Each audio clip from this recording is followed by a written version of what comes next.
Phil, thank you so much for sitting down with me today. I do appreciate it. So, for people at home who don't know, who are you? What do you do? So Phil Faul with Fezzo's and Rochetto's. We have two Okay. brands. Uh, Even I didn't know that. yep, Yeah. that's who I am. Okay. Yeah, that's what I do. You know, That's your identity these days. that's it. Yeah. It's been that way for 25 years. So, how did the concept of Fezzo's come to be? Uh, Man, we were just two kids back then. And still. We worked together in high school, me and Pat. Okay. At my mom and dad's grocery store, Fezzo Supermarket. Oh, nice. So the name was originated at the store with our identity. Okay. Right. Okay. Working at Fezzo Supermarket. That my dad his nickname was Fezzo.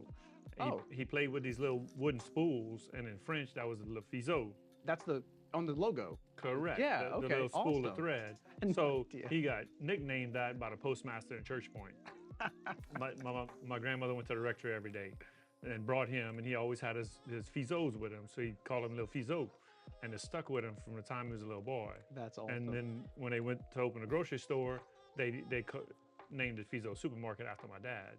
And so me and Pat got our start there, and we were always in the food industry. Yeah. He worked for Champagne's for a long time. Okay. I worked for Winn-Dixie for a long time. Oh, yeah. So Big brand. we stayed in the grocery industry after mom and dad sold it in 1985. And then we got back together back in the mid 90s, working for somebody else that had a specialty meat shop and a packing plant. Yeah. A meat packing plant. Okay. So we did that for a couple of years and opened a couple of restaurants with that partner. Oh, And nice. we were like, man, we always dreamed of. I thought we were always going to be in the grocery business, me and Pat. Yeah, Like, we were yeah. that's what we were going to do. Specialty meat shop, that we were going to do that. And Less we- stress. huh? Less stress. Well, it was our wheelhouse. It's what Yep. we really knew, you know. And so we started talking about. We got open those two restaurants, and we were very successful with that partner. And we're like, man, we need to do it for ourselves. Like Yeah. let's do this. And so our free time for about 6 or 8 months, and when we were off, we were creating recipes, and we were Oh, wow. we were, Pat's he's the note taker. So Okay, all he right. would take the notes and I'd stir the pot, as to say, and that's how really the concept was drawn up. That's fantastic.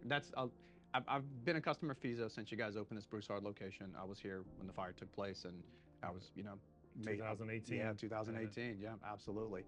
So, at what point did the conversation take place with, hey, let's expand? We've been in Crawley for all these years. Let's move out. Let's go somewhere else. How did that take place? So me and Pat's always, even that situation that arose, or that opportunity that arose, we wasn't seeking out. Okay. We wasn't looking for it. Interesting. We wasn't, look, we were showing up every day, doing what we do, building our business, working hard, and opportunities will come to you. Yeah, absolutely. Keep And your head the down and first grind, yeah. opportunity we ever had was, it was the old Miss Helen's building, and she was ready to retire. Oh, And okay. so in Scott, yeah, yeah. and her health, she was ready to. It was something that she had to do. Yeah. And so she actually came eat at Fezzo's in Crawley, and talked to one of my managers, and that's how it all got started.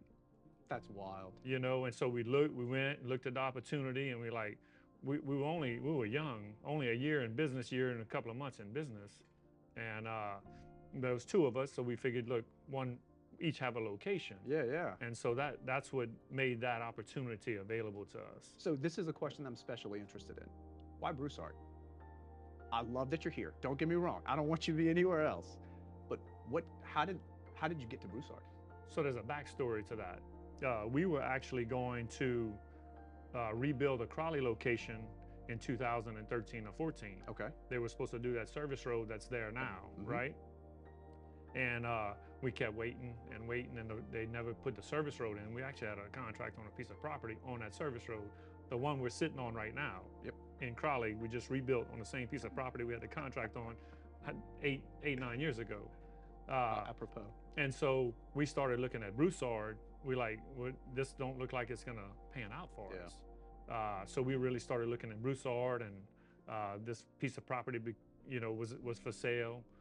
It was actually 4 different pieces of property we had to combine. So there was some logistics behind that, but Broussard was a growing area. Yeah. I love it here. Youngsville, Broussard were the 2 fastest growing areas at the time. Yeah. And so and we had a lot of customers from here would drive 30 minutes to Scott to eat with us, and they'd come in, man, y'all need to do in Broussard. So it kept that.